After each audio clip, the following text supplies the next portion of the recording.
All right, well, Christmas is less than 3 weeks away. Hard to believe, but for those of you who are running out of gift ideas or trying to come up with a good idea, I have a fantastic suggestion for you. Movie tickets. And this is not just any movie. There is a new movie that answers some of the most important questions in life. Questions like, is there a God?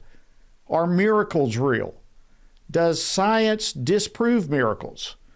Do miracles even still happen in today's modern world? Well, all of these and more are answered in this new movie, and it's all coming to a theater near you. The movie is called The Case for Miracles. It is a great idea for a gift for anyone you love who does not personally have a relationship with Jesus Christ. And joining me now to highlight this upcoming movie is author Lee Strobel. He leads the journey through this. He unpacks it all in The Case for Miracles. He, of course, is also the author of many books like The Case for the Creator, The Case for Christ, The Case for Faith, and so many others. He's had an enormous impact on my life, as well as many, many of you. Lee, welcome to Washington Watch. It's an honor to have you join us. Well, thanks for having me. It's a privilege to be here.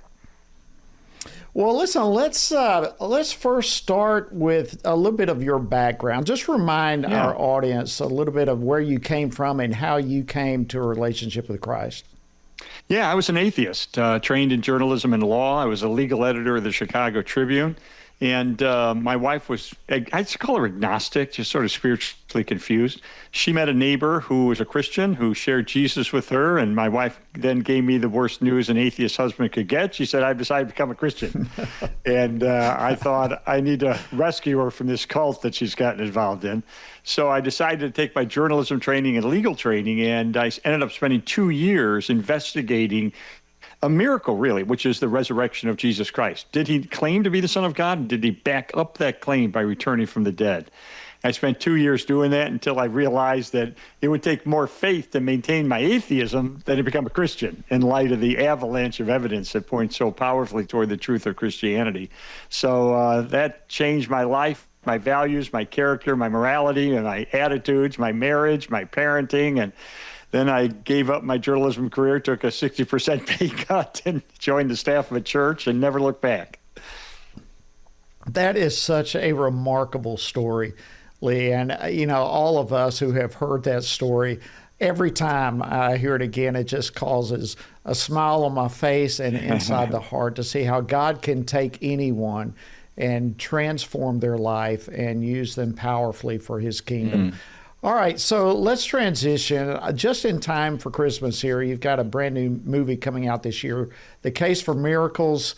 Lay that out for us. What is this all about? Yeah, it's really about asking the question, is God still in the miracle business today? We see miracles in the Bible, lots of them in the New Testament, but is God still supernaturally intervening in the lives of people today? So we, in the film, look at cases that aren't just things you hear on the internet or hear in the hallways of a church, but these are well-documented cases, because I believe we can reasonably conclude that a miracle has happened if four things are true. First, do we have solid medical documentation? Second, do we have multiple incredible eyewitnesses with no motive to deceive? Third, is there no natural explanation that can account for this? And fourth, does it take place in the context of prayer? And sure enough, there are many cases. Some of them are documented in peer-reviewed medical journals, and they'll absolutely blow your mind. All right, well, let's give us an example. Like when you say this will blow our mind, give us an example or two. Well, one of my favorite ones, and this was documented by multiple medical researchers and published in a peer-reviewed medical journal, is a woman who was blind for a dozen years with an incurable condition, juvenile macular degeneration.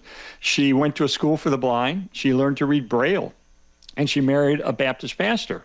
And one night they were getting ready to go to bed, and he comes over. She's already in bed. He puts his hand on her shoulder, and he begins to pray. He says, and he begins to cry. He says, Lord, I know you can heal my wife. I know you can do it. And Lord, I pray you do it tonight. And with that, she opened her eyes and saw her husband for the first time.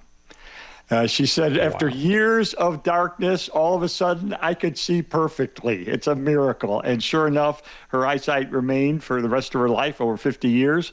And again, multiple medical researchers documenting this and publishing it in a medical journal. So this is solid stuff. And how do you account for that? Unless you say, look, miracles are impossible. Now, give me the evidence, which I don't think is a good way to investigate things. I think the only rational explanation to that is that God did intervene supernaturally in that case. That's so remarkable. And so there's just case after case after this. Are all of them documented that you bring to light here? Yeah, many of them are ones that I documented myself, and others have documented, written about by medical doctors and so forth. The case of Barbara Snyder, who was instantaneously healed 100% of multiple sclerosis. An amazing case. She was on her deathbed. She was curled up like a pretzel, had a tube in her throat so she could breathe. She was virtually blind. Her body was like, just rigid. One lung was collapsed. The other lung was at 50%. And her friends are reading some letters she received. 450 people were praying for her because her case was reported on the radio in Chicago. And she hears a voice of God from the corner of the room saying, "My child, get up and walk." And so she rips the tube from her throat and says, "I don't know what you're going to think about this." To her friend, "Go tell my parents I wanted to be here. God just told me to get up and walk." And she jumps out of bed. 100% healed. She hadn't walked in 7 years. Her legs had atrophied, but her muscle tone instantly returned. She was 100% instantaneously healed of the effects of multiple sclerosis. That was Pentecost Sunday. They went to church that night to thank God for what happened. They got there after the service had begun, and the pastor was up there at the front. And he says, "Anybody got any announcements?" And Barbara comes walking down the center aisle. Nobody's seen Barbara walk out of a wheelchair, in 7 years. And the place erupts with people singing "Amazing Grace. I once was blind, and now I see." And the next day she goes to one of her doctors, and he said later, "I saw her walking down the corridor toward my office, and my thought was, oh, she died, and that's a ghost." Because he said, this is medically impossible. Wow. Wow, I can only imagine the sermon, the rest of how that service went. So Lee, what inspired you to make this movie? What happened in the background that spurred you to say, we need something like this? Well, people are more spiritually open and sensitive during the Christmas season. That's just a fact. And Colossians tells us in chapter 4, verse 5, that we are to seize opportunities to tell people the good news about Jesus. And I thought this is a perfect season to do. I had done a book on this title a number of years ago, The Case for Miracles. And let's because so many young people, their language is cinema. So let's speak in their language. Let's create a film that moves them emotionally, but also feeds them intellectually, something with credibility and with substance. And so that's what we hopefully have done. And I can't wait to see what God does with it. Well, I can't either. So what were some of the biggest questions that you explore in this? There had to be something driving you in all of it. Yeah, the number one question is, well, why doesn't God grant every miracle request? Why aren't all prayers for miracles answered right away the way we ask them? My wife has an incurable neuromuscular condition. She's been in pain for 20 years, and she'll be in pain every day for the rest of her life unless God does a miracle, because it's an incurable condition, and he hasn't chosen to do that. So what do you do with that? Well, we deal with that in the movie. I think there are good answers to that. And it's a legitimate question that people ask. But miracles were not automatic in New Testament times either. The Bible says Jesus didn't do many miracles in Nazareth because of a lack of faith. In one chapter in Matthew, the disciples are commissioned to be able to heal people, and then 7 chapters later, they can't heal an epileptic boy. Paul didn't heal everybody. He had a buddy named Trophimus who got sick. What does Paul do? He doesn't heal Trophimus. He goes off on a missionary journey. And then Paul had this thorn in the flesh that God didn't heal. So healing is not, I believe God will heal all his children, but for many of us, it won't be until we transition into the world to come, a place of no pain and no suffering whatsoever. Romans 8:28 says God cause all things to work together for good for those who love him and are called according to his purpose. And so I know in my wife, this is not a path she would have chosen for herself. And yet she is a woman of compassion and empathy to others that I don't think she would have been if she hadn't gone through this experience. So God's caused good to emerge even from the suffering that she's gone through. Wow. You've been a Christian now for a long time. Were there since 1981. Since 81, were there some other discoveries that you uncovered while making this movie that just are very impressionable to you? Well, one of them, I just came out simultaneously with a new book called Seeing the Supernatural. And one of the things I investigated there are deathbed visions. And this is biblical. These are visions of what's to come that people have just before they die.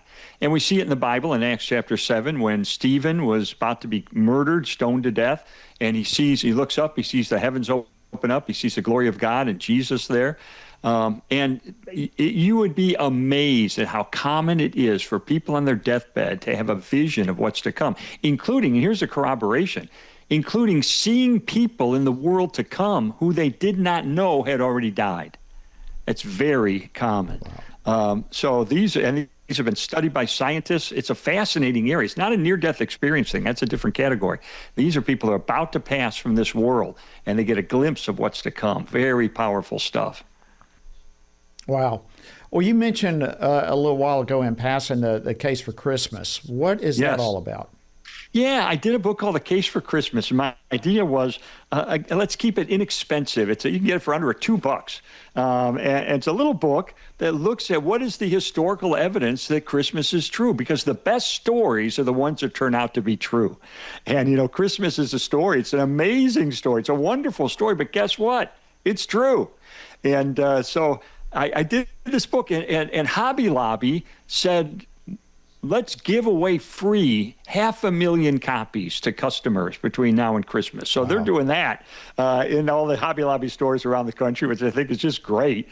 I just wanted to get into people's hands. It's a book for Christians to deepen their faith, but also for spiritual seekers to begin to take Christmas more seriously than just a shopping holiday.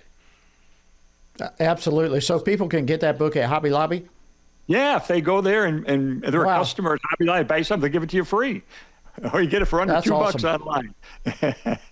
All right. So what about the Case for Miracles, the movie? Where can people get tickets for that or find out where it's showing?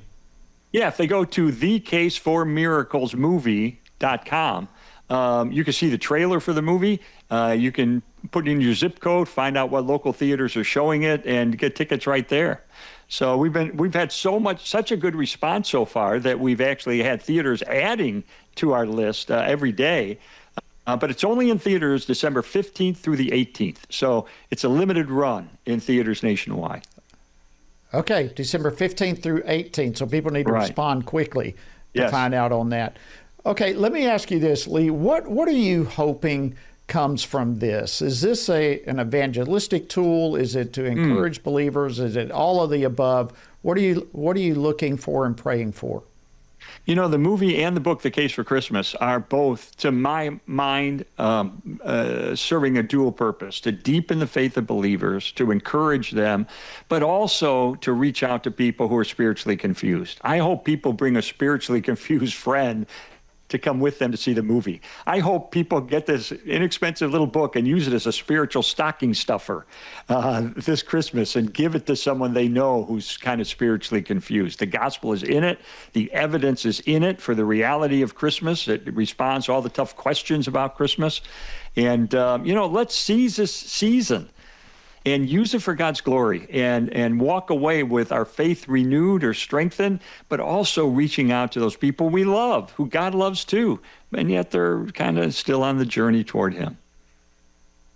We have we are going to be calling on our folks to be praying for this movie and book, that God would use it in a powerful way. But as we close in about a minute or so that we have left, what would you say to pastors right now, how they can help with what you just described, with loved ones who don't know Christ or Christians who need encouragement? What would you encourage them to say to their churches? Well, one thing pastors can do is rent the theater.